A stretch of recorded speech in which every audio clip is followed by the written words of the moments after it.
discuss the council briefing, and I'm going to turn the floor over to City Manager Mike Sofala. Thank you. The first item that we have on the agenda tonight is to give you all a snapshot on the first year of the golf course operation. For those in the public that may not know this, the golf course was closed for a period of time. All the city invested over $1 million into the golf course refurbishment. With that new course being in play for the last year, under the watch of Bruce and Trevor, our excellent team out there at the golf course, they've done a very good job of managing the course, managing the play, and making sure that we have an asset to go forward with into the future. I had mentioned to the council, I think several months ago, that one of the things I had tasked the golf course management team and Rec and Parks Director with doing was putting together a business plan. And they did do that. They put together a very comprehensive, detailed plan with the focus being on maintaining the asset, identifying what not just what the needs of today are, but the needs over the next 3 years are as well, and then also taking a long-term perspective of when things are needed over a 5, 10, 15-year horizon, so that they're not surprised by anything in the long run. So some of the information that was passed out to you in advance of this workshop tonight was basically a snapshot from the golf course management team.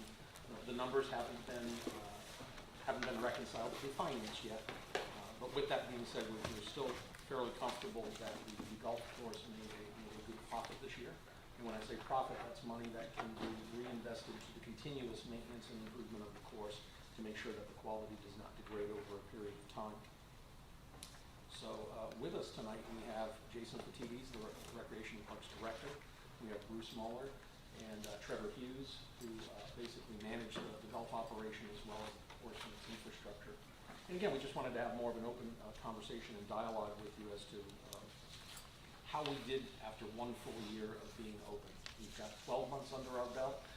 As we've talked about it as a team, the goal now is to compare every new month going forward with the same time last year to see how we're performing.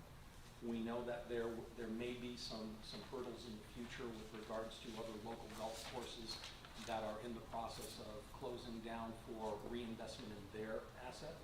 So the question being, in the next 2 or 3 years, as their golf courses come back online, will that create more of a magnet for people to come and want to play golf in this area? Or will we end up with competing courses where one is taking from the other for the playing of that asset? So we need to make sure that we keep our asset at a very high level in terms of quality and cost competitiveness. So with that, I'll turn it over to the golf team if there's any highlights that you all wanted to hit.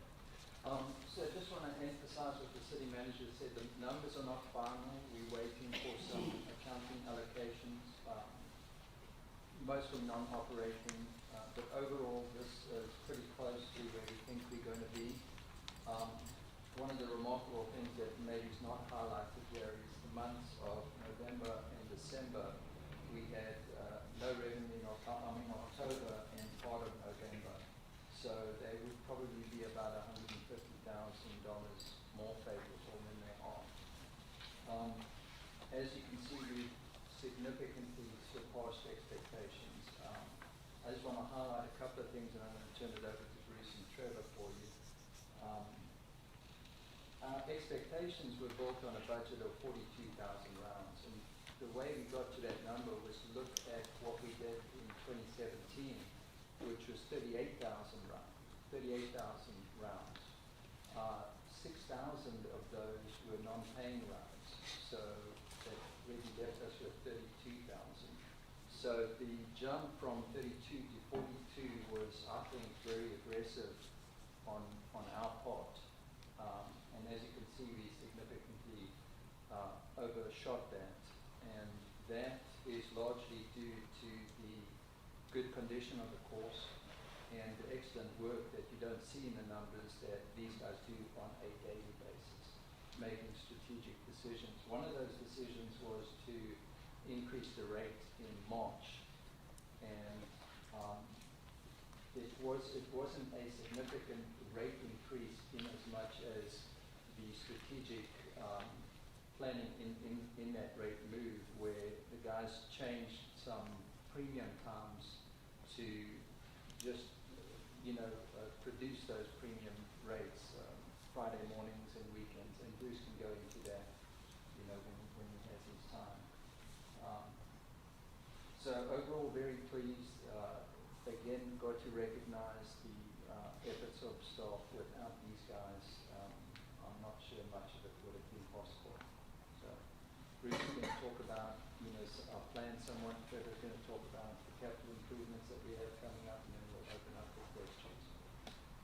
Jason? Yeah, I think the number of rounds we have to take into consideration the golf is played outdoors, and weather dictates, no matter how great the golf course is, how great an opportunity we have to entice new customers to come or existing customers to come, it's driven by weather. So we were super lucky last year. We have a honeymoon phase, we have a brand new golf course, we have the greatest weather you have November, December, January, February, March. So we're on the lookout to, make sure that we're not overestimating anything and keeping enough reserves, or if we only have 6 or 7 playable days in January, which could always happen. We had, I think, 2 non-playable days in March, which is out of the ordinary. You have storms, you have cold fronts, you have freezes, you have anything. We were super lucky last year. So we're trying to be optimistic but realistic in our expectations as far as the 50,000 rounds a year that we've got budgeted. The revenue numbers are what they are. We've done, with your help and approval, we've done a lot of changes as far as rules, rates, when the senior rates that we have applied, afternoon rates, twilight rates, the freedoms that we've given, that you've given us to change those accordingly. We're probably going to ask for a little bit more leniency if a new point of sale comes up, and we'll talk about that in just a few minutes. The revenues per round are up from at least $5 from what they were before March, so that March increase has certainly helped, and not decrease the amount of play, obviously, based on the, if we take a full calendar year, November 10th to November 10th, close to 59,000 rounds. A lot of golf. So, recommendations we have is we're trying to maintain the fund balance to cover at least 3 months of operating expenses to mitigate the risk of extended closure due to severe weather or unexpected catastrophe. Trevor's going to discuss a little bit more what potential unexpected catastrophes could be as far as golf course goes. We want to repay the general fund $150,000 through beginning in April 2021 for $25,000 monthly increments. Thank you for the revenue. Now we're ready to pay that. Additional contribution earnings above expectations should be used to bring capital improvements forward and allotted to reserve for unforeseen contingencies. We're going to talk about the capital improvements in just a second. After all expenses for operations, management, and furnace service have been paid, any remaining golf revenue should be deposited into an operating and contingency reserve fund. So, this isn't just about, doing what we're doing right now. This is about doing what we're doing for the next 5, 10, 15 years. And I think that's our focus. We don't want to come back to you in 10 years and say, oh, by the way, we need $60,000 for a new renovation. What we did, the $1.9 million that we spent was for approximately 30 to 35% of the golf course. The rest has still been untouched. So at some point, irrigation, there's a number of different things that are going to come up that we want to be able to say we've got the funds for. The point of sale, let's go on by. The point of sale part of this is where, so I'll give you a perfect example. We had a different point of sale system than what we have right now. Just this last Friday, we would have made an extra $1,200. Okay? Having a point of sale that's PCI compliant is very important in our world. People can book tee times right now with no credit card information and just never show up. So we had about 5,900 no-show or cancel rounds within 24 hours that would have led to, let's say we have a cancellation fee of $10 or a no-show fee of $10, $60,000 on the field. But I think anyone who's a golfer would understand that if you know you're on the hook for that, you're on the table for that $10 fee, you're going to do one of two things. You're going to play and pay the full fee, or you're going to give it up and someone else is going to have to take that. So there's probably anywhere from $120,000 to $150,000 of extra revenue that we're laying out there by not having the PCI compliance system.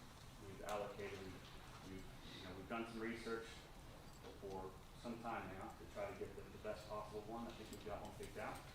And it will not only allow us the PCI compliance, but it's a better tee sheet system, it's a better website system. It does everything that really allows us to shine and be on par with the product that we're providing in the golf.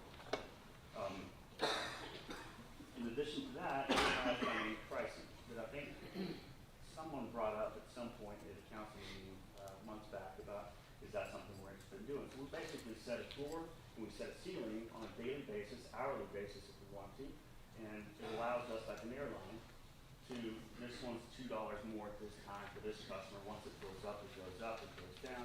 So, and again, we set a floor and ceiling, but, you know, the main purpose of this is for us to offer the same, we want to keep the senior rates the same. We will be coming to you in the next upcoming months, asking for a couple of small rate increases that we have in the 5-year plan.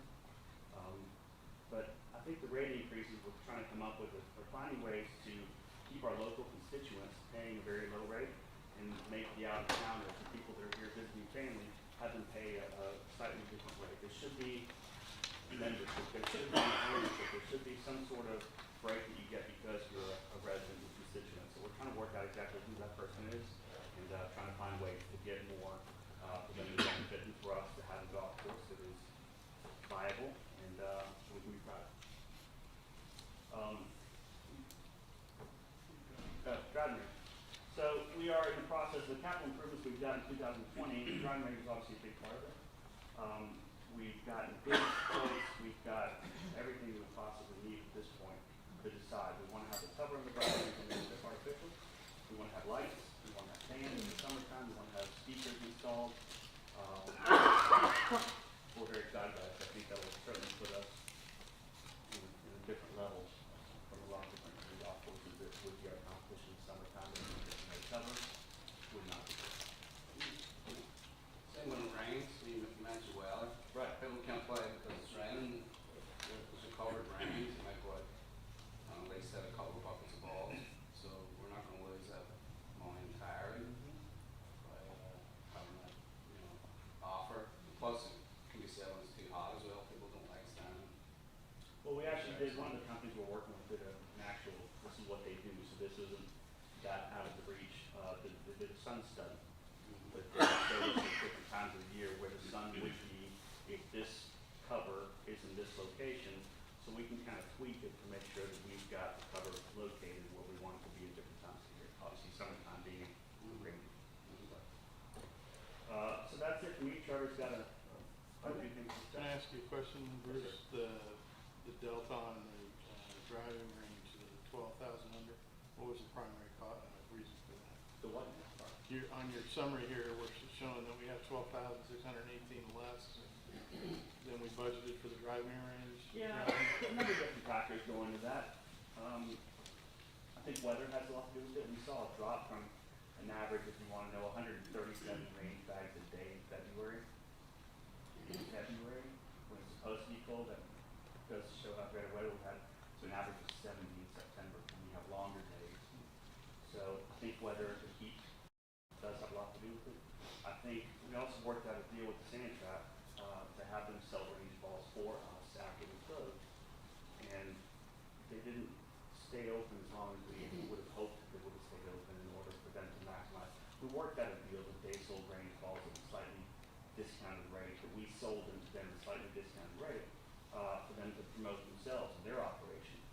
And they didn't stay open long enough for that range ball sale to really maximize itself. So I think that's got a lot to do with this. During those months of your sunlight doesn't go down to 8:30, you go to 6:30 or 7, and you don't have the ability to sell range balls after that. I think that makes sense. Are we consistent in pricing with other golf courses around? We're we did a range study that basically shows 10 cents per ball is what our average is. 60 balls, $6. 30 balls, $3. That's below. Normally it's anywhere from 14 to 16 cents a ball, or 10. So we might ask for $1 above. We're not terribly concerned with that yet. It's not a huge impact. I'm more concerned about the range sales we're going in and the extra dollar for the ball. Oh yeah, lights is another thing, especially this time of year. Right.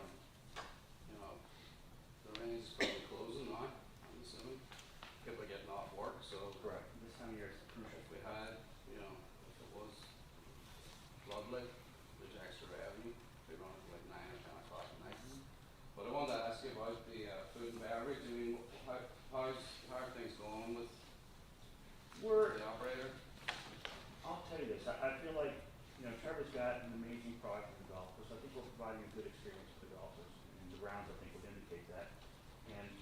our goal in having a food and beverage operation is to share. They bring us people, we bring them people. I don't feel like they're bringing us any. Right. Okay, well, so that's an issue then. It's an issue we're working on. We've been working on it. We've got some items that we're trying to really press them to move forward on and get the process started. So it's Well, one thing I've had is, sorry, We've had numerous internal meetings about this over the past 2 months or so. right, And there's a few things that we're working on that we're not ready to bring back to council yet at this point in time. But we recognize that there can be some improvement there, and we're gonna push the issue of seeing some improvement. yeah, I mean, I think the key is consistency, you know, and not having set hours, and I think that was part of their contract with us, is that they had to stay open when we were open, and there's been times where they haven't been. And then just simple things like being out of certain menu items, I mean, the menu's not that, it's not that large, and if you're out of, for example, fries, that's kind of a staple for a lot of their meals, so, you know, it's hurting them as well, it's not just hurting us. So, but if you're on it, that's great, but it's one thing that I've noticed is it lacks consistency. You're not gonna get people going in after a round and sitting down and eating if you can't. well, they haven't even had that opportunity. We've had we talked about this plenty, but we have a group that we've now secured and contracted for next year, every Wednesday at 5:30. We had them this last year also, March through September. Basically, it's a 5:30 shotgun. There's 40 to 50 people, and they're going out at 5:30, so they're running out of work to get here in time to make it. Right? So they're not eating this lunch. They'd love to get something to eat before the round. So the cook leaves at 4 o'clock. So you've got crackers and you've got those types of things. So you can drink whatever you like, and then they close their doors at 6:30 or 7 o'clock when the shotgun isn't due to come back until 7:30.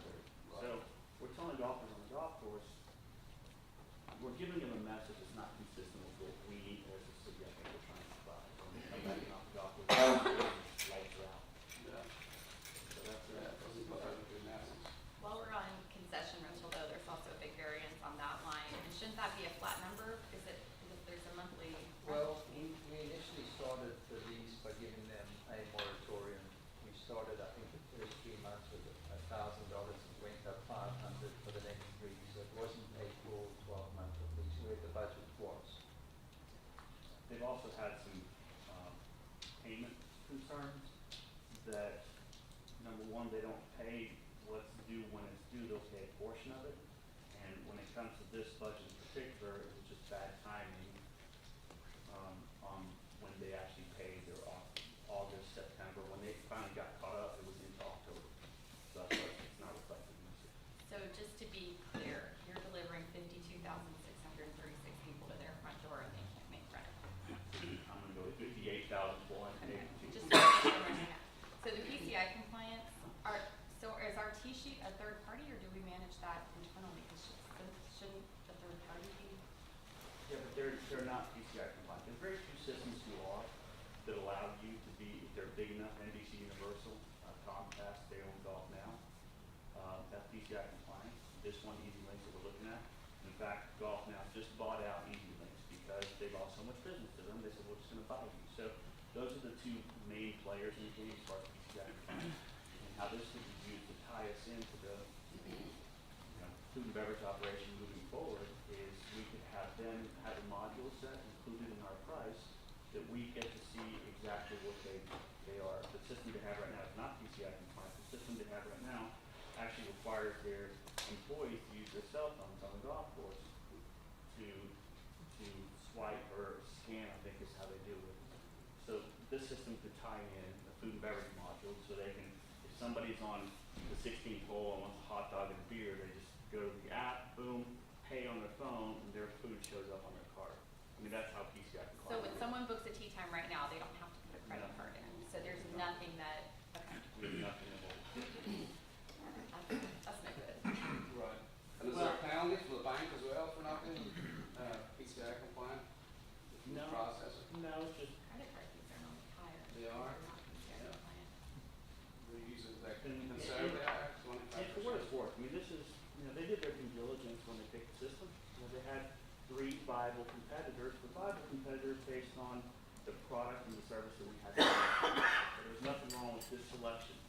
selection is just not right for what we're doing now, what we want to do moving forward. So I don't want to throw shade on what was selected before, it's just not right for our business model, what we're doing right now. How much longer do we have on the lease on the restaurant? Too long. Too long? It was a 2-year lease signed in September of last year, so we got till this September. Okay, well, I mean, I think What's that's the pretty much deal the with- time, I think that's No, pretty much the it's time on frame the that restaurant. we, For the point of sale at the restaurant. That restaurant.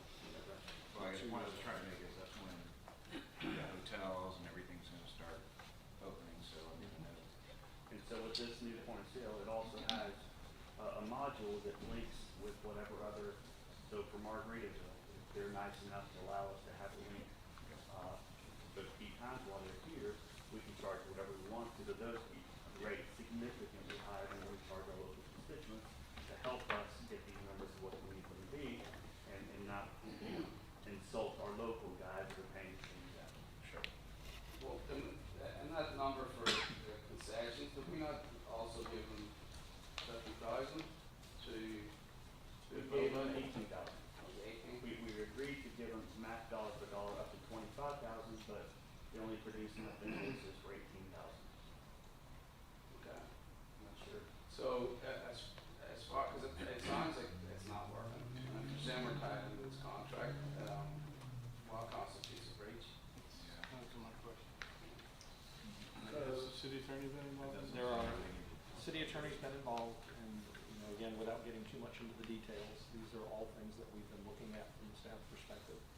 The last 60 days, I think, have been very focused by us on the terms and conditions of the agreement, holding them accountable to those terms and conditions, and laying out options and alternatives for them.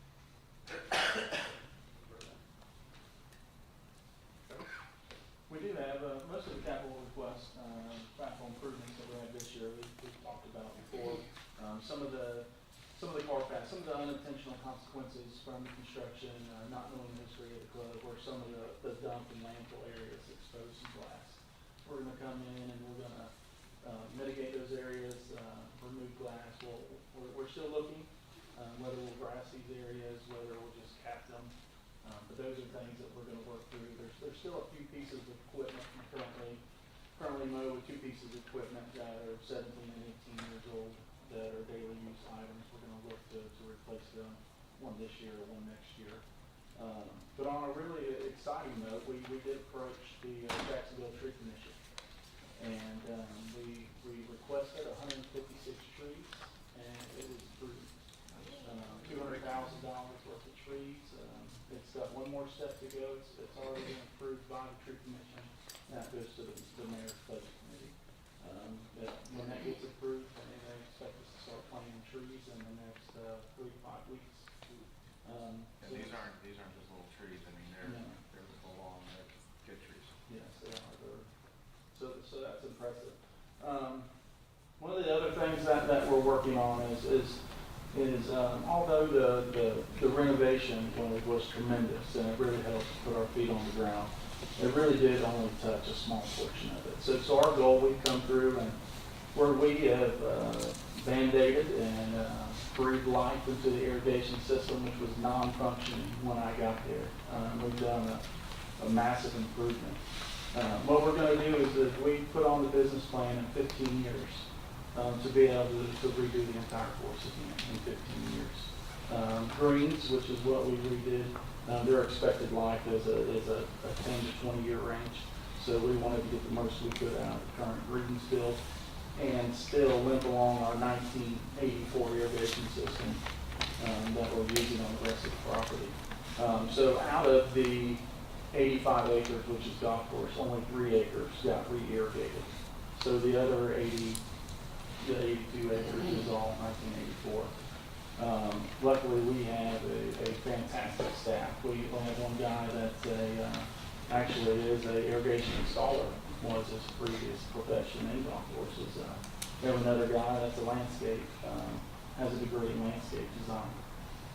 So we do have some tremendous talent. A lot of these things we will take on and do in-house and maintain this product to the best we can and make it to that 15-year mark. But to do that, if we were to rebuild this golf course property line to property line now, it would take $5 million. current bank dollars. So our goal is to save and to reserve enough money to be able to fully fund this through the enterprise fund in 15 years. That's really all. If you're gonna be able to do it in sections, we're gonna have to shut down the course again. Well, that's something that we'll look at when the time comes. It may be that the way the course is laid out, it may be that, okay, this year we do 9, and that way we don't lose any revenue and we keep this 9 open. And then what we'll do is the following year, maybe we could do the next. Or maybe something that, the irrigation, we could, in the winter months, try and do in play and then come in and close for regrassing. That's kind of been one of our biggest challenges is the bulk of the golf course is an old common Bermuda grass. It has a lot of different nutrient requirements. It's nitrogen hungry. It's hard to maintain the surface. That keeps the weeds down, that holds up to the traffic. And so really, if you just modify the irrigation system, you get an updated hybrid turf type, the course will even shine a lot more than it does now. But it's a tricky property. Being the old landfill does cause some issues. We do have, to mitigate some of the landfill issues, and install a rubber liner under the greens, which is not normal. And I'm not necessarily against the rubber liner. The other previous superintendent did an enormous amount of research, and the decision that they to put the liners in was right, but the execution of it was wrong. These rubber liners come up and comes all the way to the surface, and it actually traps water. It actually causes disease. So what we will need to do is we're doing this all in-house. We're going to some of the problem greens, some of the trouble areas, and we're digging down. We're removing these liners. So there are some areas that we'll continue to fight, and we'll continue to do our best to provide profit. You're removing the liners or just the edges? Just the vertical portion of the liners. We can't dig into the green, that would be crazy, but we are removing. So the way a green is built, you shell out 16 inches and you put 4 inches of gravel, 12 inches of sand, and then that's your perch water table. Well, what's happening is this vertical liner comes up and the water can't move sideways through the column. It stacks up against it and basically drowns the plant. There's probably no one in here that sees it but me.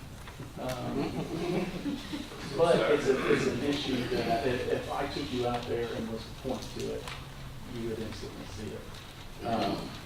So it's something that does need to come out. But that's something that we're tackling in-house. It's something that we're taking advantage of this time of year when the grass isn't growing as much. Our labor is going from mowing the grass to now we're knocking out some of these projects. We're trimming trees. We're continuing to improve the irrigation system. We're putting drains in where we have some wet areas, and we're removing some of these liners. Instead of digging that up, I mean, is there any way that you could perforate them to make them? Not to do it right, not to where I would. And again, it's not the entire, this is the entire green. I'm not having to circle the entire green. If the back of this green was elevated like this, I would just cut out the front, just where the water's moving. Yeah. So it's not like it's this massive project, but it is enough to where it does cause Yeah. agronomic issues on the green.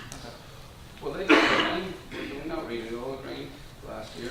We did redo all the green. So this was something that was just, it should have just been, it should have stayed in the floor. It just wasn't executed properly, but we will fix it. Yeah, because I've noticed that the grains are pretty consistent as far as like you don't see a lot of weeds or spots coming in. Previous years you would see them, you could see them being very spotty or bald in places and then overgrown in others, and it seemed that I don't even think it was, maybe there was liners in there. Right. So the liners help to a point, but you're just saying it needs to be able to release the water. Yep. As far as the irrigation, you're saying, so you're gonna try and put money away every year, or just redoing the sprinkler system all at once? Yeah, to me, it makes no sense to, because it's gonna cost $1.2 million to put in an irrigation system in. To me, it makes no sense to put in a $1.2 million irrigation system and not upgrade it. It doesn't matter, I could have a state-of-the-art irrigation. If I still have the old common Bermuda grass, I can't produce better conditions than what I have now. So it makes no sense, and we have the talent in-house for each winter. I could go in there and fully re-irrigate every single hole, do 3 holes this year, 3 holes next year. But to spend that money on the same turf doesn't make sense. I can provide the conditions that you're seeing with our current irrigation system. To take it to the next level, it would require a full modern system and a new grass.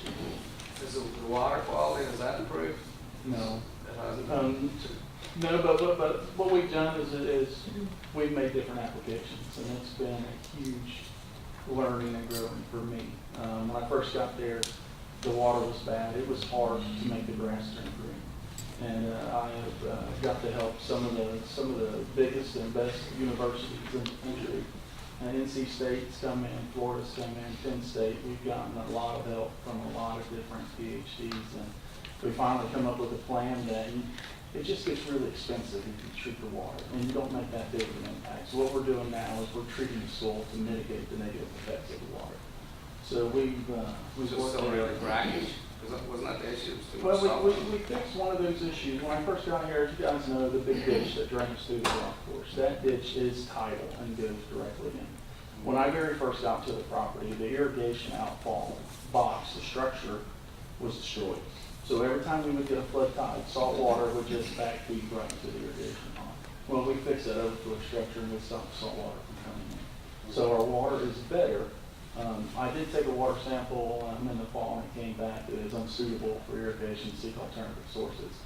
But we, instead of chasing those roads like the previous regime, I just, okay, that's the water we have. I want to learn to live with it. And there's a lot of golf courses that do, and we finally come up with an economic plan that we can buy. Anybody else have anything? You guys doing a phenomenal Just job. so, Phil, I know that we talked about the junior, thing. We're trying to, become the flagship location for, First Tee in North Florida. Very good. Which will be the only place in the beach that has this. Right. We've done, probably 6 events with US Disc Golf. We're doing the Tour Championship, and done 6 events with, North Florida Junior Golf Foundation. Great. And we've probably 6 to 10 middle school or high schools that we allow them to either have matches or practice at our place. So, there was some concern when we did some junior changes in March, but, the junior golf is, today I left the golf course, we're doing a program with bowls, we're doing a program at Discovery School, Episcopal, with after-school programs. This isn't necessarily a golf team, but this is just after-school programs, like engineering and chess and whatever. Bowls has a million things, and the golf course has been their most popular. We not only finished the first 6 weeks, but they've signed up perpetually because they bring them out here and give them. And those kids fit during their 15-year plan, so they're the ones that are Correct. going back and play. Correct. Junior golf is alive and well, exactly. Very good. What about marketing? Is there anything that we're doing or budgeting or planning for marketing or, yeah? Yeah, we're gonna put something in as far as payment goes. With the plan that we've got and the systems we've got in place right now, so the point of sale system will be a huge marketing tool for us because it has not just an email capacity, but far surpassing what we have right now, but also a text capacity. So there's a couple of companies that have reached out to me that do these text groups, and it costs a lot of money on an annual basis to have them coordinate with all of your customers for us to be able to send you text. Well, that is all integrated into this point of sale system. It's included, it's free, and it's unlimited. So that's a big part of it. I've got probably 4 or 5 different operations that are ready for me to say, yes, go. Florida's First Coast of Golf is one of them. A number of different local, of course, the 10 Excels of the world, and a lot of local places. And we've got a couple of other plans, hopefully, as far as food and beverage goes, that we coordinate with the marketing plan. Kind of related to the marketing, weren't you trying to slow down play? So we do not want to market too much? Well, that's why we haven't put anything in play right now. We haven't allocated any kind of budget because that time is going to come. And when that time comes, we want to be ready. We're still, 200 rounds a day and so on and so forth. So yes, I think that's a very, very valid point. We're not a huge to spend $20,000 on marketing when there's nowhere for other people to come and play. Right, and there was questions about membership and how you were trying to reduce the membership, but you seem to have really bumped it up. The membership is a great deal. Yeah, I thought you were trying to phase it out, or Well, like, we phased out the name membership, we're trying to phase out the name. It's hard to do that, because once they bought a membership last year, they're members. We're still trying to call it the Beach Pass. It was a utility card at one stage, wasn't it? It was You just guys- had different names. you guys are doing a great job for something you're trying not to do. Bringing in money, Okay. Mayor, I just have one other thing I'd like to add.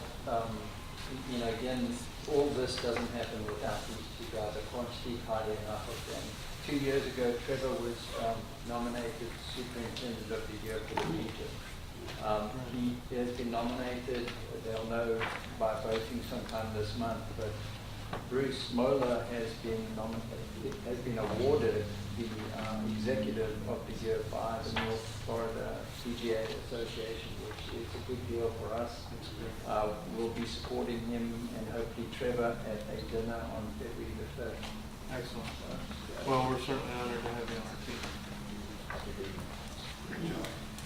Thank you. Okay.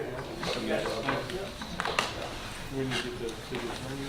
Yeah, I'll need Chris to come on.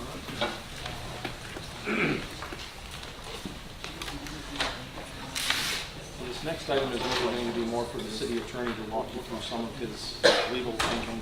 At the last council briefing that we had, the council gave us direction on 2 resolutions that you wanted us to bring forward. And one of those resolutions, and the city attorney did some research, ran into some snags.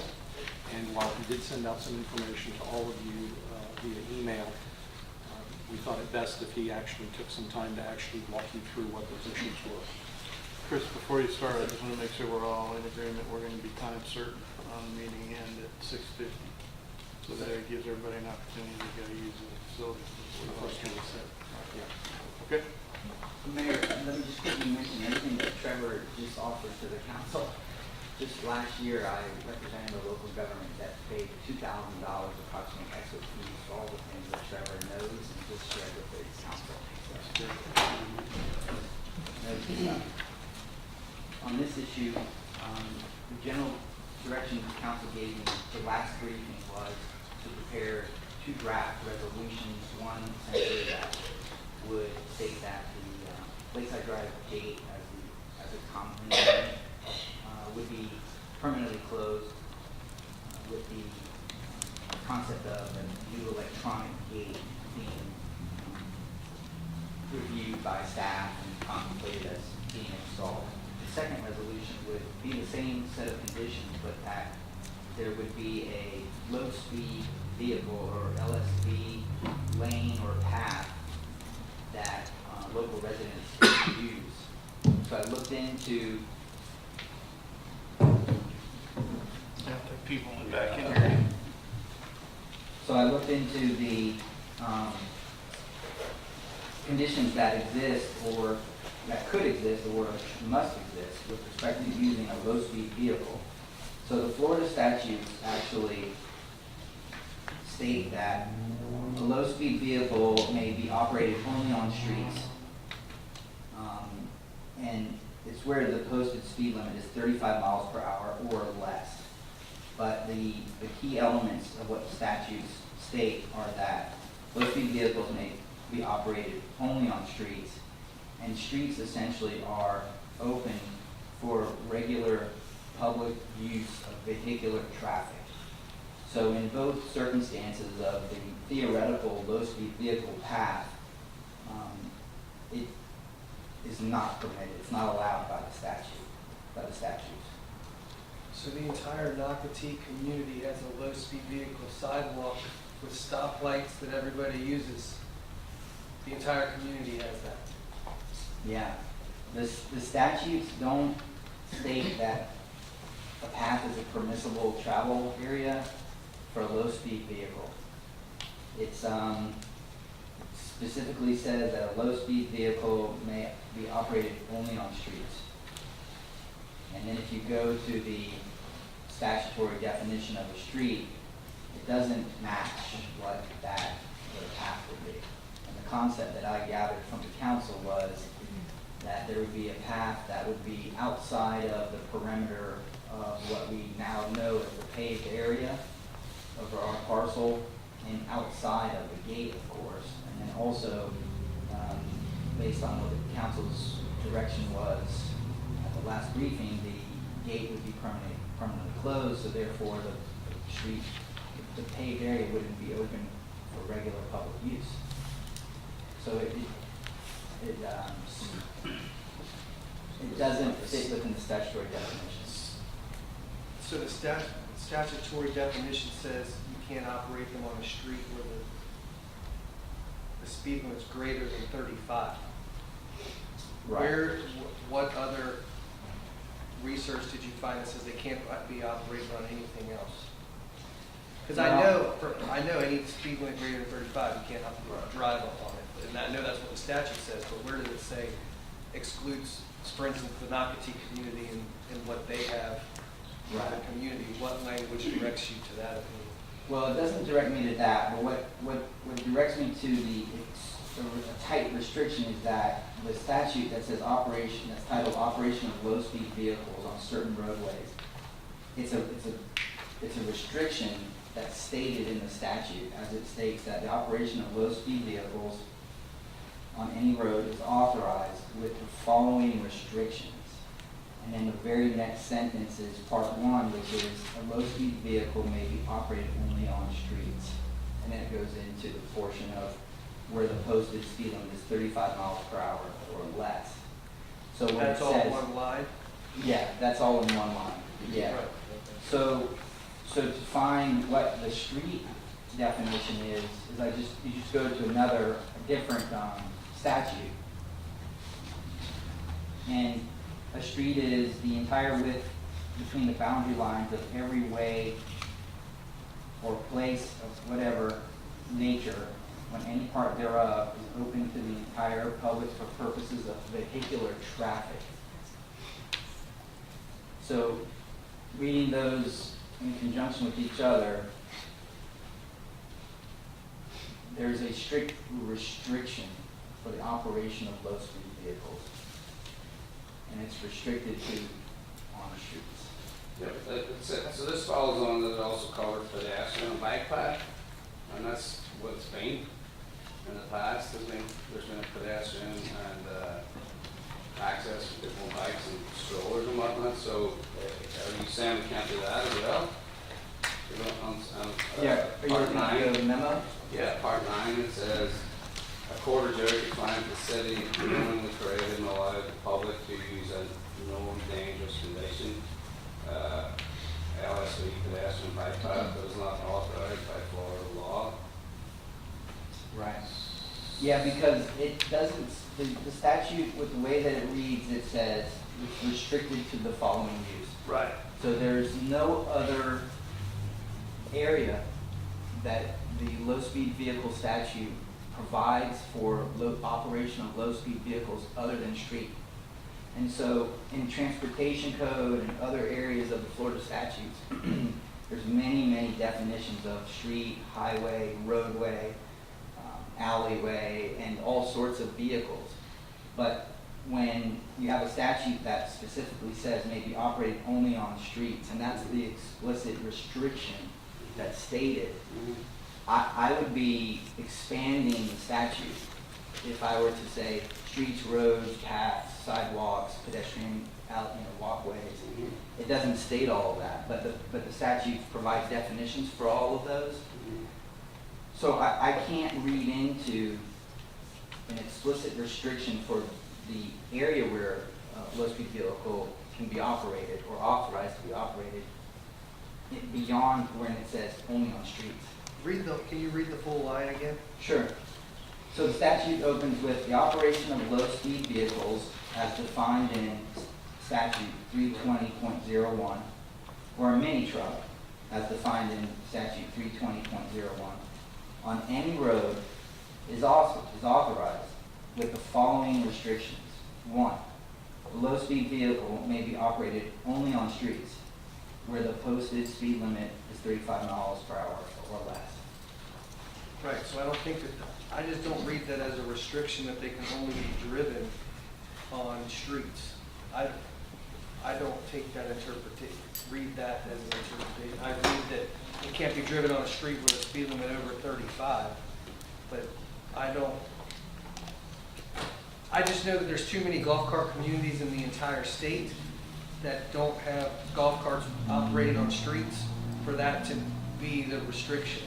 Have we done any more research other than just looking at the statute? No, just the statutes, but then also looking at some other local areas, like I looked at Sawgrass, for example, and Sawgrass requires their low-speed vehicles to operate on the same streets that their vehicular traffic operates on.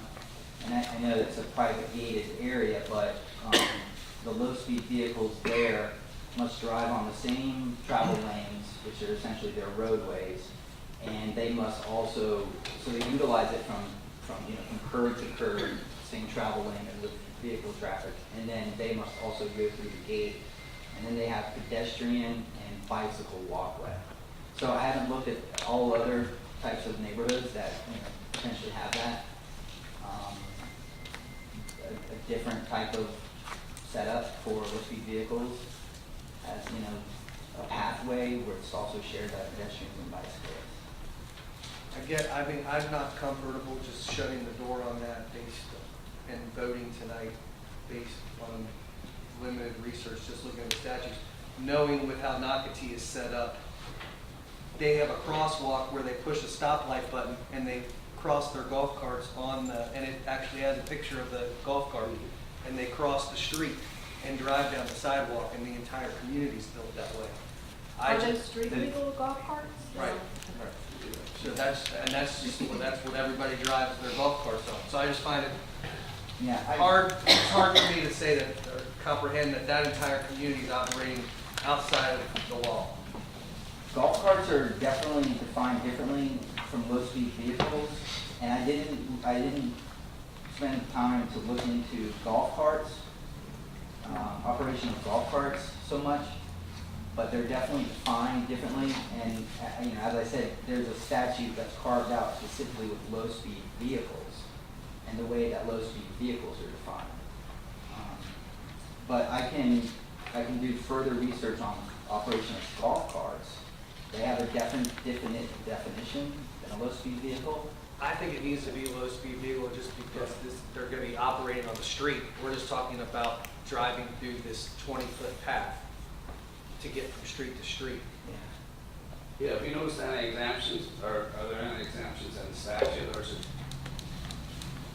So there's no, like, you couldn't take No, I mean, or the exceptions that I've found are that, low-speed vehicles are permitted or authorized to travel across roadway intersections. Right. And a lot of the research that I did, for low-speed vehicles, it again, to me, points to their operation being on streets, and that wasn't a mistake, that it's a restriction, that there's only authorized operation on streets. Because if you continue down, it shows that the low-speed vehicles must be equipped with a lot of what seems like cars would be required to be Right. equipped with. I agree.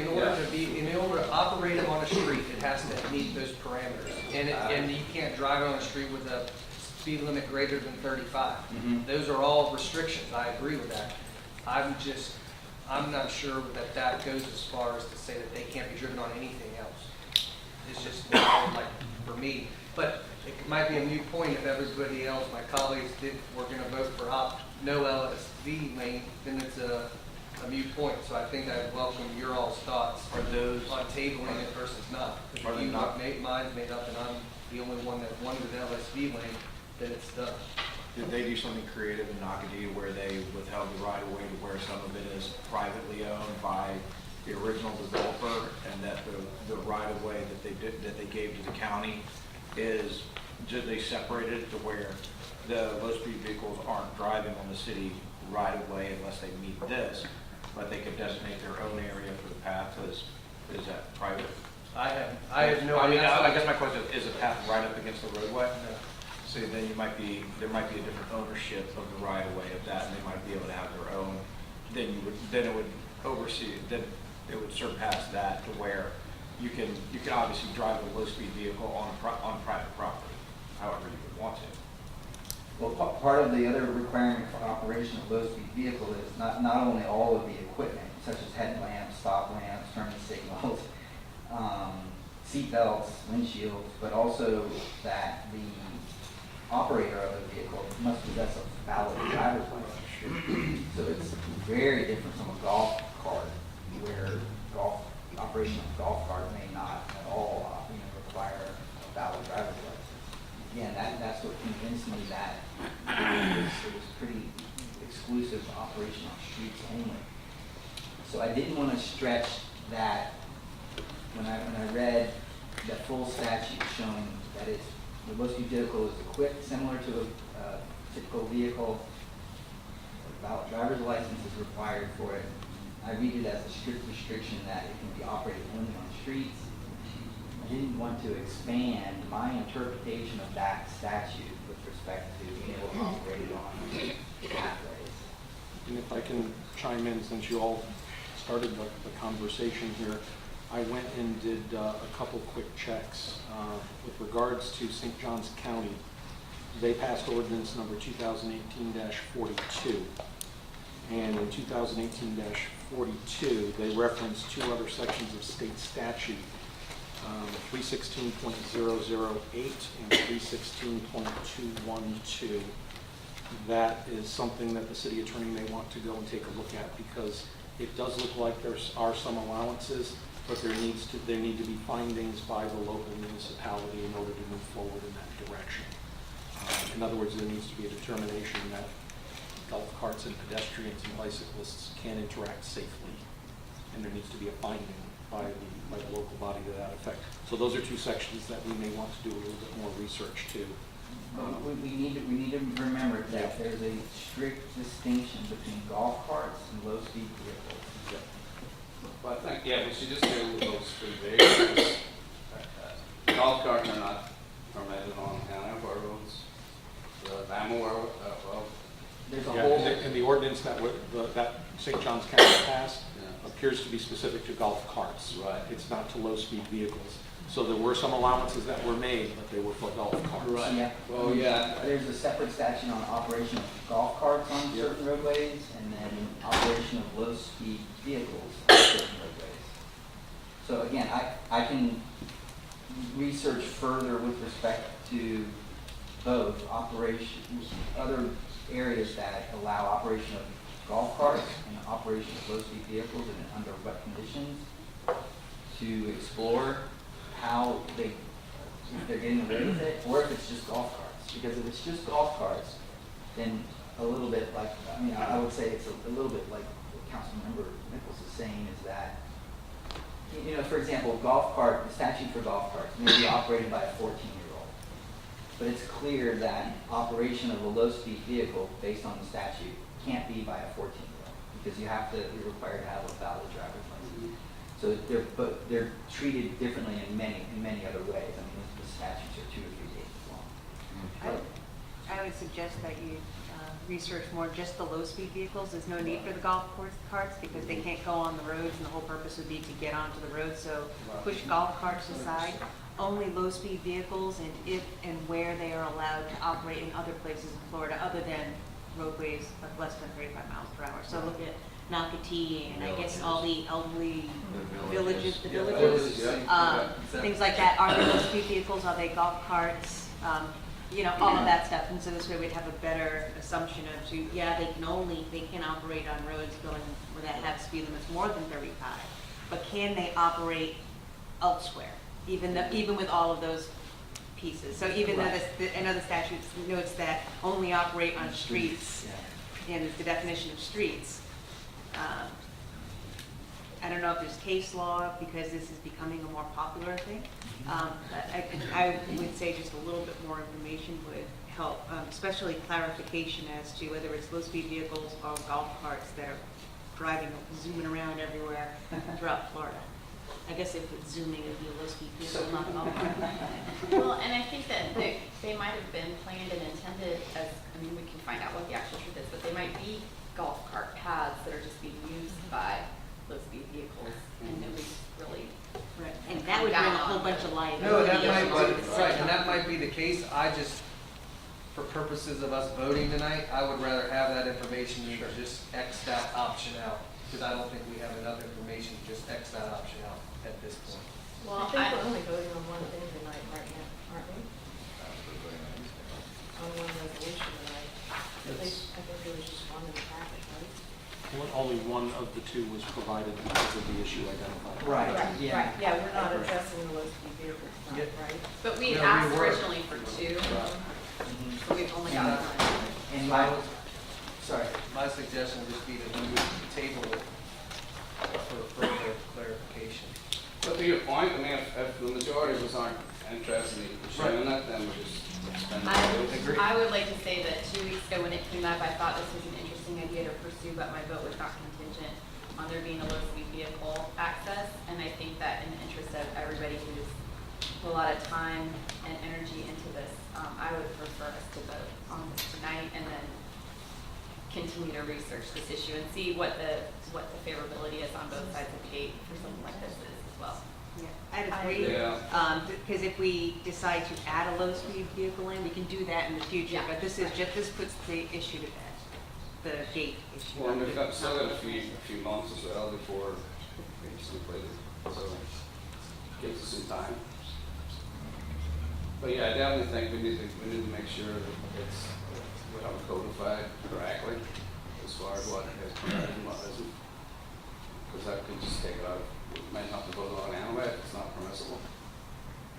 So if we voted on the resolution that's on the table tonight, there's no path discussion, we would then bring it up later and add, change the language, or would we just add language?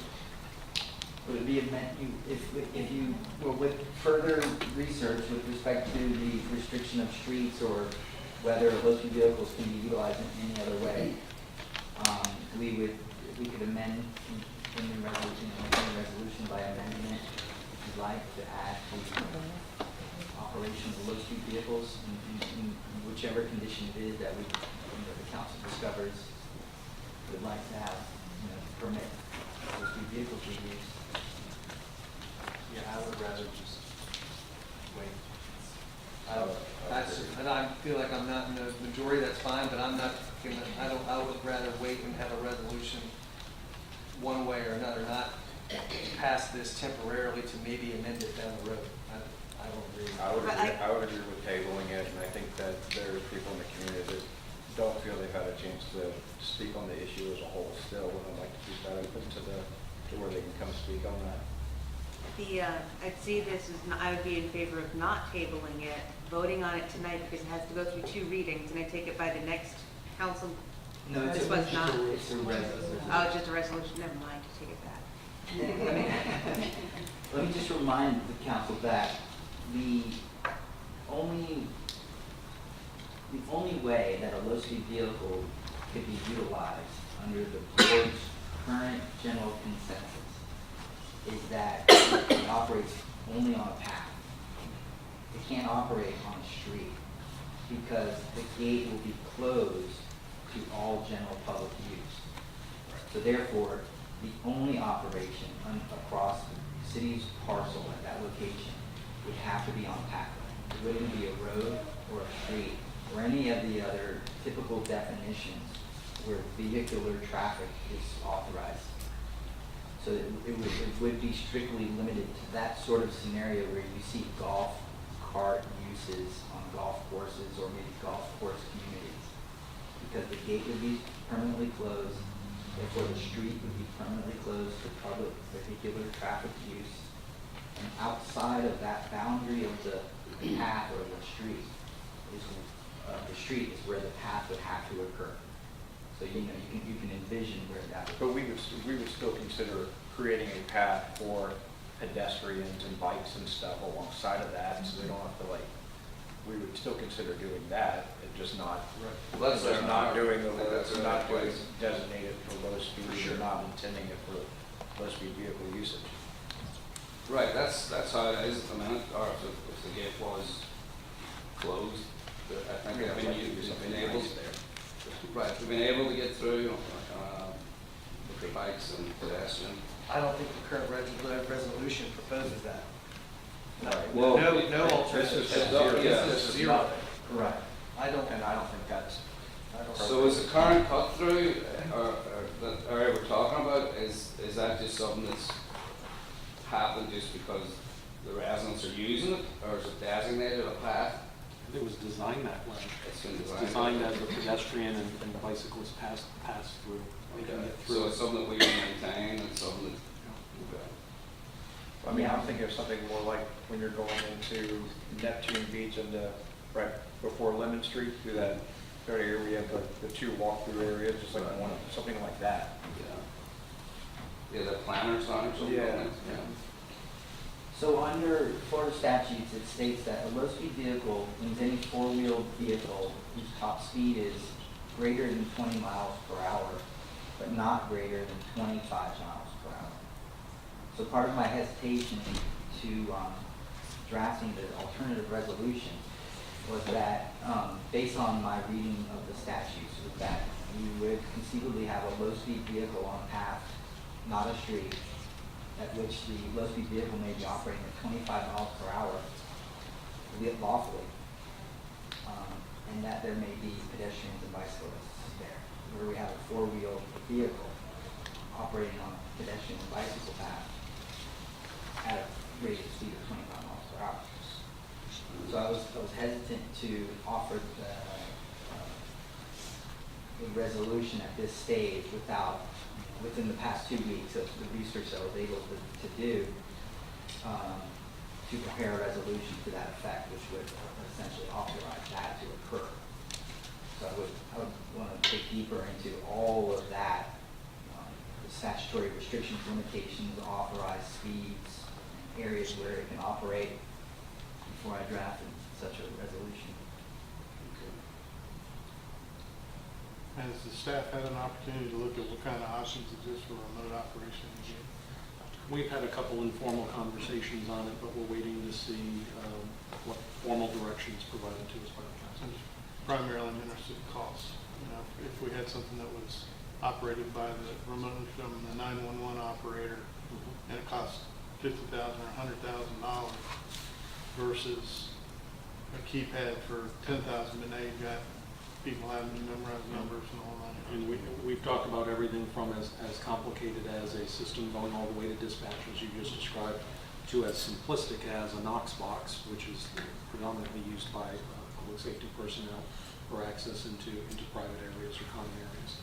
So there really are opposite ends of the spectrum with regards to how technically compliant it needs to be. You know, a Knox box, I think, people can get through a Knox box in a relatively quick period of time. It takes us, right now there's a Knox box lock on it, padlock on the gate. It takes 50 seconds for the person to go out, get out of the vehicle, unlock the lock, and push the gate open. Yeah, people have brought up as well about the reliability or the edges from any type of mechanical device, whether it be a power outage. You know, I have concerns about that too. We want the thing to be open when it's supposed to be open. So if there is a storm or whatnot, you know, how do we bypass that mechanism? I'm sure they're set up so that you have a clutch assembly where you just get your clutch and immediately move it when the Right. electricity's out.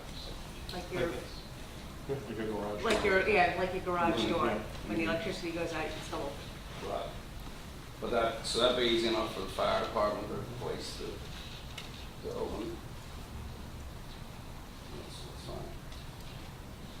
So for the intent of this evening, we can't vote in here, but when we go out to council, we can do a quick, I'll move this agenda item up and see whether or not it's something we want to continue with tonight, or whether or not we want additional research before the decision of that vote comes up. Is everybody okay with that?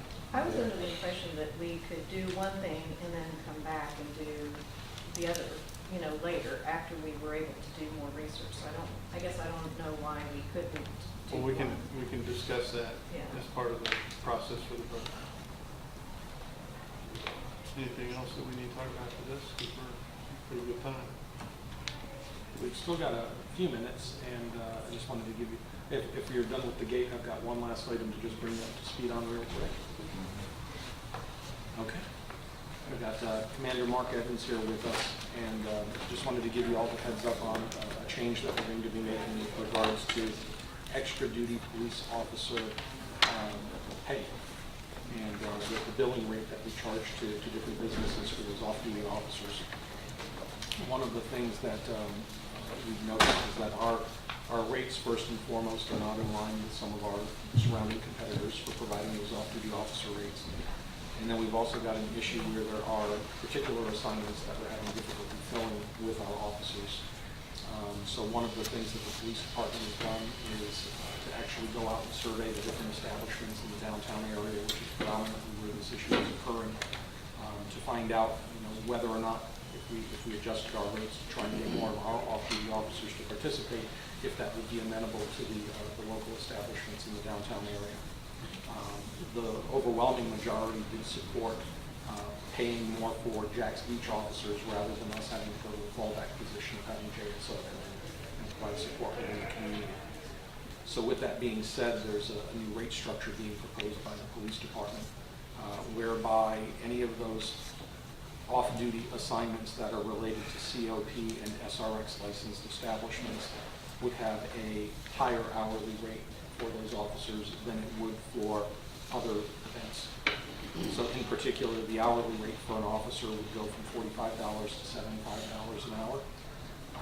The rate for a supervisor would go from 50 to 90, and the holiday rate for the officer would go up to 90, and a holiday rate for supervisor would go to 100.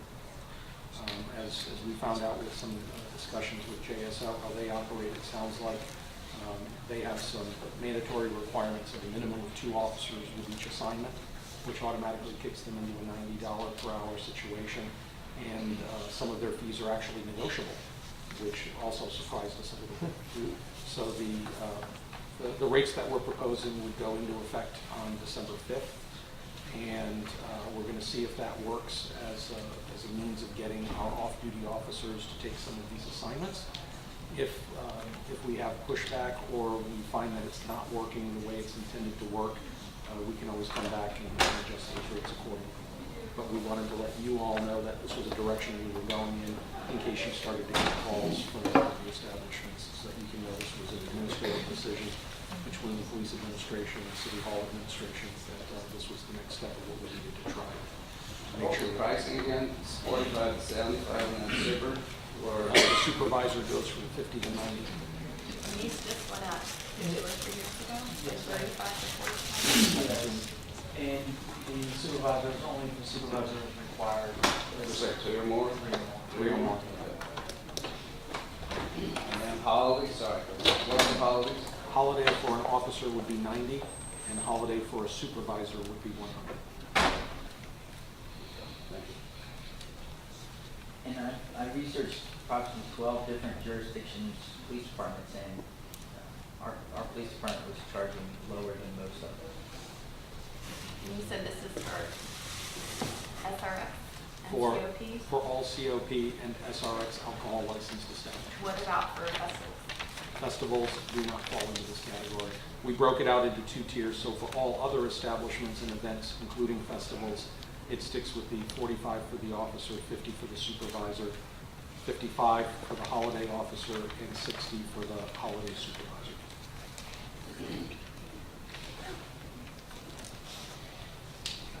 And that was just for information. Thank you. Anybody else? I don't know. He's here if you had any questions. We're hoping this is gonna help get some of the officers out there. We're doing the new generation, trying to get these officers that will go out there and work the bars. Because you're looking at 6 to 8 jobs per weekend that want to fill.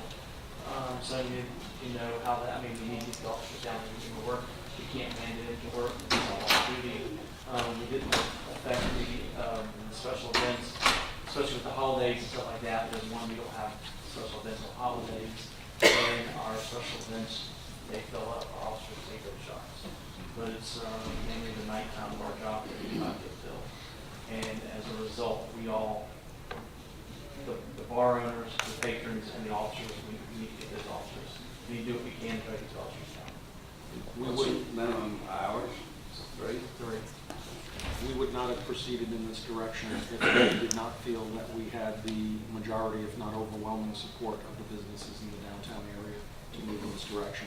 Sergeant Sharp of Downtown Cape went out and spoke with a majority of the business owners in downtown, and they were all amenable to giving this a shot rather than saying, if we can't fill them, go to JSO. They did not want to have JSO come in here for gap. Nothing against JSO, they just prefer dealing with the Jacks Beach Police Department. They know them, they work with them on a regular basis, they have a very good rapport with them. And with the crime reporting, so if they have an issue that takes place, rather than getting 2 agencies involved to write a report, obviously it's gonna go back to us because it's our jurisdiction. So it will streamline, and I think the bar owners and people that they're aware of that, so that's why we're trying to keep it. That's it? That's it. Okay, this meeting's adjourned, we'll reassemble at 7 o'clock. Thank you.